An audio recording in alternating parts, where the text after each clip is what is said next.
Good evening all of you. स्वागत है आप सभी मित्रों का आज की मुलाकात में, आज की चर्चा में।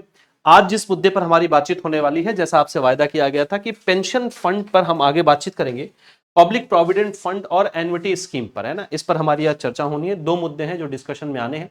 सबसे पहले हम बात करेंगे पीपीएफ की, पेंशन प्रोडक्ट पर हम इसके पहले बातचीत कर चुके हैं, ईपीएफ पर, है ना, एम्प्लॉय प्रोविडेंट फंड पर। और अलग अलग सिनेरियो पर हमने देखा था कॉन्ट्रीब्यूशन अगर हो रहा तो उसमें क्या ईपीएफ में जाएगा, क्या ईपीएस में जाएगा, वो क्लास इंपॉर्टेंट है आपके लिए। पिछली ही मुलाकात में ये चर्चा हुई है, आप उसको वीडियो सेक्शन में जाके देख सकते हैं।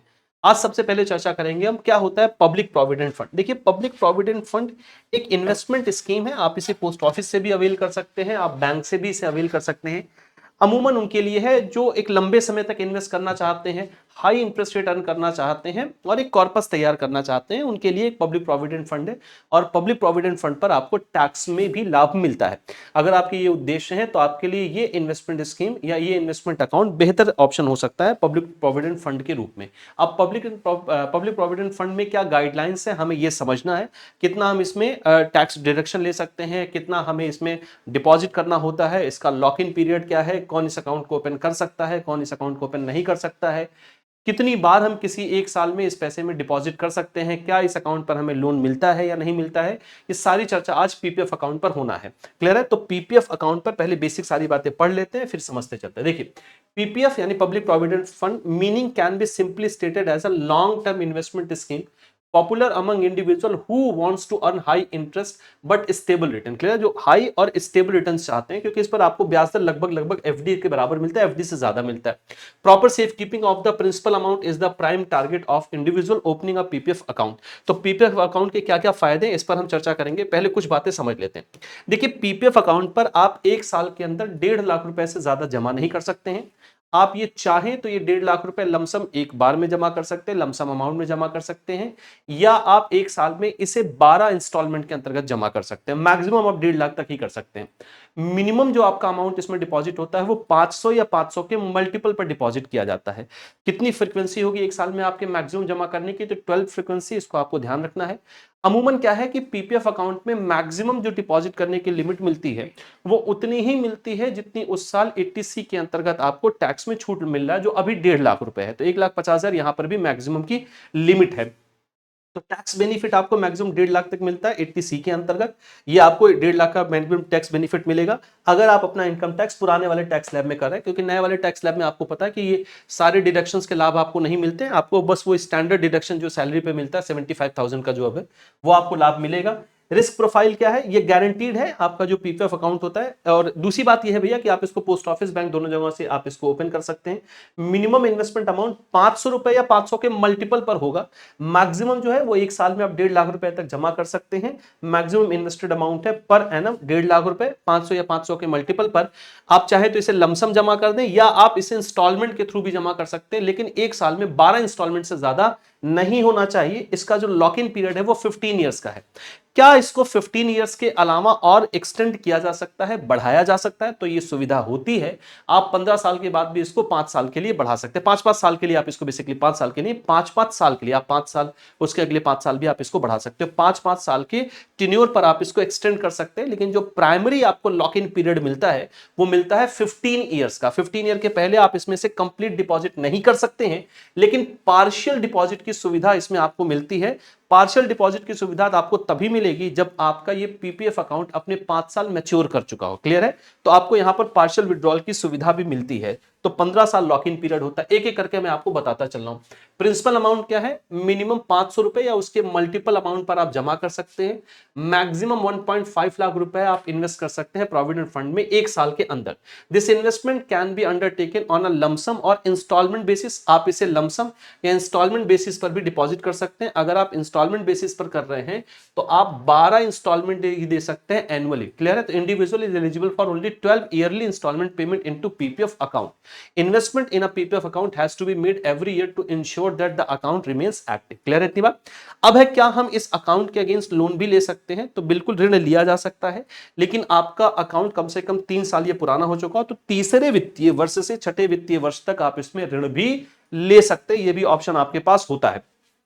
Public Provident Fund provide the benefit of availing loan against investment amount However, the loan will only be granted if it is taken at any time from the beginning of the third financial year और six financial year तक ऐसा किया जा सकता है। तो loan लेने की सुविधा भी आपको इसमें होती है। जो इंपॉर्टेंट बातें अभी तक हमने समझी कि इसे बैंक और पोस्ट ऑफिस दोनों जगह पर ओपन कराया जा सकता है। एक साल में आप मैक्सिमम 1.5 लाख रुपए तक जमा कर सकते हैं। आप इसे लमसम जमा करें या इंस्टॉलमेंट में जमा करें, वो आपके ऊपर है। इंस्टॉलमेंट कम से कम 500 की होनी चाहिए या उसके मल्टीपल पर ये इंस्टॉलमेंट होती है। एक बात आपको ध्यान रखना है, अगर आप इंस्टॉलमेंट पे जमा कर रहे हैं तो आपको 12 इंस्टॉलमेंट की ही सुविधा मिलती है एक साल के अंदर। 1.5 लाख रुपए तक आपको टैक्स बेनिफिट भी मिलता है। 80C के अंतर्गत 1.5 लाख तक आप मैक्सिमम टैक्स बेनिफिट ले सकते हैं। जैसा मैंने आपको बताया, अमूमन इसमें मैक्सिमम अमाउंट की जो सुविधा आपको मिलती है वो उतनी ही मिलती है जितनी 80C के अंतर्गत आपको टैक्स में छूट दी जा रही। तो अभी 1.5 लाख रुपए, तो 1.5 लाख की सुविधा आपको यहां पर मिल रही है। इसके अगेंस्ट आप ऋण भी ले सकते हैं। एलिजिबिलिटी क्राइटेरिया की अगर हम बात करें तो पहले मैं आपको बता दे रहा हूं, कोई भी रेजिडेंट इंडिविजुअल, भारत का कोई भी नागरिक इसे ओपन कर सकता है। एक एक करके ध्यान से सुनते चलिए। माइनर भी इसको ओपन कर सकता है, बस माइनर के बिहाफ पर कोई वहां पर मेजोरिटी एज का व्यक्ति होगा जो इस खाते को ऑपरेट करेगा, तो माइनर के नाम पर भी इसको ओपन किया जा सकता है। लेकिन एनआरआई और Hindu undivided family PPF account open नहीं कर सकते हैं। ठीक है, 2003-4 में ये रूल बना। हिंदू अनडिवाइडेड फैमिली और एनआरआई इसको ओपन नहीं कर सकते। हाँ, अगर किसी एनआरआई का या हिंदू अनडिवाइडेड फैमिली का पहले से कोई अकाउंट ओपन है तो उसका मैच्योर किया जाएगा, वो मैच्योर होने तक बना रहेगा। लेकिन नए सिरे से इसको अब हिंदू अनडिवाइडेड फैमिली और आपके एनआरआई जो नॉन रेजिडेंट इंडियंस हैं इसको ओपन नहीं कर सकते हैं। Indian citizen residing in the country are eligible to open a PPF account in his name. Minors, यहां पर ध्यान रखिएगा, minors are also allowed to have a public provident fund account in their name provided it is operated by their parent, यानी जो majority as के हैं उनके behalf पर वो उसको ऑपरेट कर सकते हैं। नॉन रेजिडेंट इंडियंस यानी एनआरआई और हिंदू अनडिवाइडेड फैमिली को अनुमति नहीं है भारत के अंदर पीपीएफ अकाउंट ओपन करने की। नए पीपीएफ अकाउंट ओपन नहीं कर सकते। जैसे मैंने आपको पीछे बताया कि पुराने अगर ये ओपन है पहले से तो फिर उनको मैच्योर होने दिया जाएगा, लेकिन नए ओपन नहीं कर सकते। 2003-4 और 2004-5 में हिंदू अनडिवाइडेड फैमिली के लिए व्यवस्था की गई थी। अब विड्रॉल लिमिट देखते हैं, तो अगर आप कंप्लीट विड्रॉल करना चाहते हैं तो फिर आपको ये पूरा लॉक इन पीरियड करना पड़ेगा, यानी 15 साल का लॉक इन पीरियड है। आप इसको एक्सटेंड कर सकते हैं, 5-5 साल की फ्रीक्वेंसी में इसको एक्सटेंड भी किया जा सकता है। लेकिन अगर आप पार्शियल विड्रॉल करना चाहते हैं तो वो अनुमति आपको है, आप पार्शियल विड्रॉल कर सकते हैं। पार्शियल विड्रॉल करने के लिए आपका ये अकाउंट कम से कम 5 साल मैच्योर हो चुका हो। इमरजेंसी की कंडीशन में, आप बीमारी है या कोई और ऐसी स्थिति है तो आप पार्शियल विड्रॉल कर सकते हैं। पार्शियल विड्रॉल करने की सुविधा आपको यहाँ पर दी जा रही है। पार्शियल विड्रॉल आप कितना करेंगे? 4 सक्सीडिंग फाइनेंशियल ईयर तक आप पार्शियल विड्रॉल कर सकते हैं, 50% तक। क्लियर इतनी बात? मैंडेटरी लॉक इन पीरियड है 15 years का, is imposed on the principal amount invested in such plans in case of emergency related to specific end uses partial withdrawal can be made. तो 15 साल का लॉक इन पीरियड है, आपको partial withdrawal मिल सकता है, ये सुविधा आपको मिलती है। लेकिन this amount can only be extracted after the completion of 5 years of activation of the account. कम से कम आपका ये अकाउंट ओपन हुए 5 साल पूरा हो चुका हो। Up to 50% of the total balance can be withdrawn in one transaction each financial year succeeding in the fourth financial year. Clear है? तो फोर्थ फाइनेंशियल ईयर के बाद से आप जो है हर साल इसमें 50% तक का ट्रांजैक्शन आप विड्रॉ कर सकते हैं, मतलब 50% तक का पार्शियल विड्रॉल किया जा सकता है। कंप्लीट विड्रॉल इस अकाउंट से तब तक नहीं होगा जब तक इसका लॉक इन पीरियड कंप्लीट नहीं हो जाता, यानी ये अकाउंट मैच्योर नहीं हो जाता है। टैक्स बेनिफिट क्या है भैया? तो आपको मैक्सिमम जो टैक्स बेनिफिट मिलेगी वो टोटल 1.5 लाख रुपए तक का टैक्स बेनिफिट आपको दिया जा सकता है। 1.5 लाख का था तो अकेले 80C के अंतर्गत ही आपको इसमें टैक्स बेनिफिट दिया जा रहा है। ठीक है, under section 40 80CCD 1 of the income tax act investment in APY. Clear है? Up to 1.5 lakhs qualifies of income tax deduction. It should however be noted that total amount of deduction under section 80C, 80CCC, 80CCD under the income tax act cannot exceed Rs 1.5 lakh रुपए। तो 1.5 लाख रुपए तक तो आपका यहाँ पर मिल सकता है। ये वाली जो आखिरी की लाइन लिखी एपीवाई के लिए है, इसको ध्यान देने की यहाँ पर आवश्यकता नहीं है। पीपीएफ अकाउंट में आपको 1.5 लाख तक का एग्जेम्पशन मिलता है। तो ये एक सुविधाजनक बात है कि अगर आप टैक्स में भी छूट चाहते हैं तो पीपीएफ अकाउंट वहां पर आपके लिए एक बेहतर इन्वेस्टमेंट हो सकता है। ठीक है, तो पीपीएफ अकाउंट पर मैं कुछ बातें आपको वापस रिपीट कर देता हूं। पीपीएफ अकाउंट कोई भी नागरिक ओपन कर सकता है, हिंदू अनडिवाइडेड फैमिली और एनआरआई को ओपन नहीं कर सकता है, माइनर ओपन कर सकता है, पेरेंट्स उसको ऑपरेट करेंगे।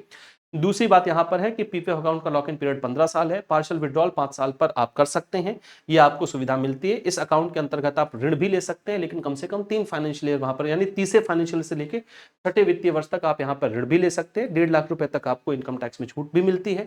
एक साथ भी आप 1.5 लाख रुपए जमा कर सकते हैं लमसम अमाउंट, या आप इंस्टॉलमेंट में भी जमा कर सकते हैं। इंस्टॉलमेंट अगर आपका होगा तो मिनिमम 500 या उसके मल्टीपल पर होगा, और 12 इंस्टॉलमेंट भी आप दे सकते हैं।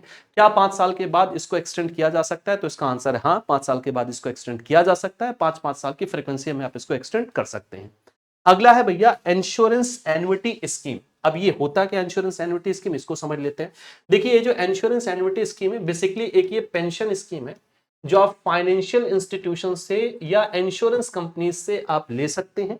इसमें सुविधा ये मिलती है कि आपके रिटायरमेंट के बाद आपको एक रेगुलर इनकम मिला करती है, एक रेगुलर पे आउट आपको मिला करता है।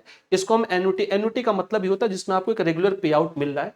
अब ये दो तरीके के आपके ये पेंशन स्कीम होती है, एक होता है जिसको हम इमीडिएट एन्युटी कहते हैं, दूसरा है जिसको हम डिफर्ड एन्युटी कहते हैं। Annuity is a financial contract purchase from a financial institution, किसी फाइनेंशियल इंस्टीट्यूशन या इंश्योरेंस कंपनी से आप ले सकते हैं, जो आपको गारंटीड इनकम देती है एक स्पेसिफिक पीरियड के बाद, यानी आपके रिटायरमेंट के बाद जब आप इनकम अर्न नहीं कर सकते हैं। क्लियर है, जो आपकी अर्निंग वाली एज नहीं होती है, रिटायरमेंट के बाद आपको एक लमसम अमाउंट भी मिल सकता है, रेगुलर पे आउट भी आपको यहाँ पर मिलता है। अब यहाँ पर ये दो तरीके से होते हैं भैया, एक है आपका इमीडिएट एन्युटी और दूसरा है आपका डिफर्ड एन्युटी। इमीडिएट एन्युटी में क्या होता है, इमीडिएट एन्युटी में आप एक साथ एक लमसम अमाउंट जमा कर देते हैं और आपको उसके तुरंत बाद से पेंशन मिलना शुरू हो जाती है। ठीक हो गई जी इतनी बात। अमूमन ये लोग वो लोग ऑप्ट करते हैं जो अपनी रिटायरमेंट के पहले तक उन्होंने कुछ ऐसा नहीं बचाया था, लेकिन रिटायरमेंट तक उनके पास एक कॉर्पस तैयार है और ठीक ठाक अमाउंट उनके पास है, तो वो एक बार में ये पैसा जमा कर देते हैं और फिर उसके तुरंत बाद से आपको पेंशन मिलना शुरू हो जाती है। एन्युटी स्कीम में आपको जब लमसम अमाउंट आप जमा करते हैं उसके इमीडिएट बाद आपको जो है पेंशन मिलना शुरू हो जाती है। इमीडिएट का मतलब वो नेक्स्ट मंथ से हो सकता है, आपका जो नेक्स्ट क्वार्टर ईयर उससे शुरू हो सकता है। जबकि डिफर्ड पेंशन स्कीम में क्या होता है, आप अपने काम करने के दौरान, जब आप जॉब कर रहे होते हैं उस दौरान आप थोड़ा थोड़ा पैसा जमा करते हैं, आप एक कॉर्पस तैयार करते हैं और आपकी रिटायरमेंट की एज के बाद ये आपको मिलना शुरू होता है। तो डिफर्ड पेमेंट आपको समय, एक निश्चित समय के बाद मिलना शुरू होता है, जबकि और जहां पर आप एक थोड़ा थोड़ा अमाउंट पे करके आप एक कॉर्पस तैयार करते हैं जिससे आपको रिटायरमेंट की एज में एक पे आउट मिलता रहता है। जबकि इमीडिएट एन्युटी में आप एक लमसम अमाउंट एक बार में जमा करते हैं और उसके तुरंत बाद से आपको पेंशन मिलना शुरू हो जाता है।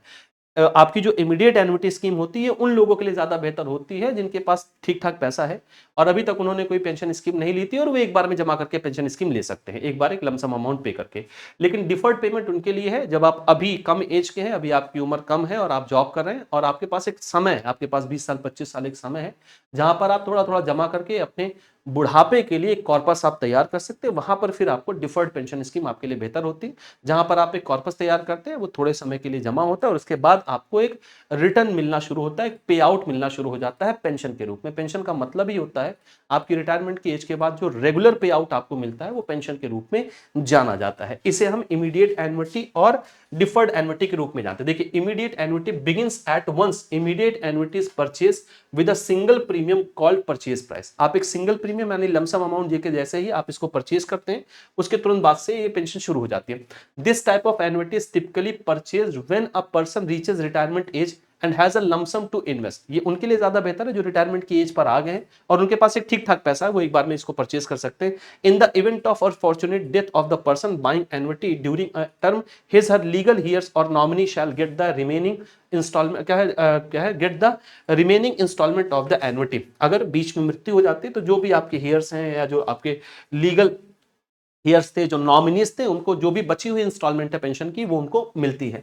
डिफर्ड में क्या होता है, आप एक कॉर्पस तैयार करते हैं। Under a deferred annuity plan the annuity payments is the annuitant commence at some specific time of specified age of the annuitant. This type of annuity can be funded either by a single payment or a series of regular payment. इसको single payment या series of regular payment से कर सकते हैं, लेकिन basically ये होता है series of regular payment, यानी आप अपनी कमाई के दौरान, आप अपनी इनकम के दौरान थोड़ा थोड़ा एक देकर एक कॉर्पस तैयार करते रहते हैं, उसे एक निश्चित टाइम के लिए डिपॉजिट कर दिया जाता है और जब आप अपनी रिटायरमेंट की एज पर आते हैं और वहां से फिर आपको ये रेगुलर पे आउट मिलना शुरू हो जाता है। एन्युटी में, इमीडिएट एन्युटी में आपको इमीडिएट ये पेमेंट मिलता है। तो आज के लिए फिर इतनी बात रखते हैं। आज हमने पीपीएफ अकाउंट पर पूरी चर्चा की, आज हमारी एन्युटी पेंशन स्कीम पर पूरी चर्चा हुई जिसमें हम लोगों ने इमीडिएट एन्युटी पेंशन स्कीम और डिफर्ड एन्युटी पर हमारी बातचीत हुई। आज के लिए फिर इतनी चर्चा रखते हैं। आपका रजिस्ट्रेशन अभी चल रहा है और आप अपना रजिस्ट्रेशन कंप्लीट कर लें, तैयारी आपने शुरू कर दी होगी। अगर आप हमारी गाइडेंस में आना चाहते हैं तो हमारे लिए आपके पास महापैक्स है। महापैक आपको 3 वैलिडिटी में मिल रहा है, 1 ईयर, 2 ईयर और 6 मंथ। इन महापैक पर आपको मैं एक और अच्छी बात बता दूं, 21 अगस्त जब तक आपका रजिस्ट्रेशन चलेगा तब तक अगर आप JIB कूपन कोड 200 का इस्तेमाल करेंगे तो इन महापैक्स पर आपको फ्लैट 200 का डिस्काउंट मिलेगा। मैं आपको एक बार यहाँ पर डिस्काउंट दिखा देता हूँ। जैसे आप हमारे ऐप या वेबसाइट पर आएंगे, आप गवर्नमेंट एग्जाम सेक्शन में आएंगे, वहां पर जीआईबी सीआईबी आपको सिलेक्ट करना है। जैसे आप सिलेक्ट करेंगे ये सारे बैचेस आपको दिखाई देने लगेंगे। जैसे मैं आपको यहाँ पर महापैक दिखा रहा हूँ, महापैक इस समय है आपके लिए 2799 रुपए का। क्लियर है? जीआईबी का महापैक अगर हम देखें, जो 6 मंथ का महापैक आपके लिए मिल रहा है, तो अगर हम इसको सब्सक्राइब करें तो यहाँ पर सब्सक्राइब पर आप क्लिक करेंगे, इस तरह से एक पेज ओपन होगा। यहाँ पर देखिए इसकी फीस अभी दिखा रही है कितना, 2700 यहाँ पर। अच्छा, ये सेलेक्ट हुआ है 12 महीने का, ठीक है। वहां पर 6 मंथ की फीस दिखा रही थी, आप इसको 6 मंथ भी सेलेक्ट कर सकते हैं। देखिए यहाँ पर फीस आपको 2799 दिखने लगी। अब यहाँ पर ऑलरेडी जीआईबी 200 पड़ा हुआ है, आप इसको जैसे ही अप्लाई पर क्लिक करेंगे ये कूपन कोड अप्लाई हो जाएगा और आपकी फीस 200 इमीडिएट कम हो जाएगी। फ्लैट डिस्काउंट आपको 200 का मिल जाएगा। अब इसकी फीस जो हो गई है 2599 हो गई है। ये डिस्काउंट आपको हमारे जीआईबी सीआईबी के जीआईबी के सारे महापैक 6 मंथ हो या वो 12 मंथ्स हो या 2 ईयर हो, उन पर आपको ये अवेलेबल है। इसके अलावा जो हमारा फाउंडेशन बैच है उस पर भी आपके लिए अवेलेबल है, फाउंडेशन 2.0 पर भी अवेलेबल है। तो आपको ये सारे ही फाउंडेशन 2.0 जीआईबी के सारे ही महापैक्स पर आपको डिस्काउंट मिल रहा है और ये 21 अगस्त तक आपको डिस्काउंट मिलने वाला है। इनके अलावा अगर आप सिंगल सब्जेक्ट परचेज करना चाहते हैं तो ये सुविधा भी आपके पास अवेलेबल है। तो अब अपनी तैयारी आप शुरू कर दीजिए इन बैचेस से जुड़ के, क्योंकि अब आपके पास बहुत ज्यादा समय बचा हुआ नहीं है। अब आपसे मेरी जो मुलाकात होगी वो नेक्स्ट मुलाकात में हम एक नए टॉपिक पर डिस्कशन करने वाले हैं। आज के लिए फिर इतनी बात करते हैं। बहुत बहुत धन्यवाद।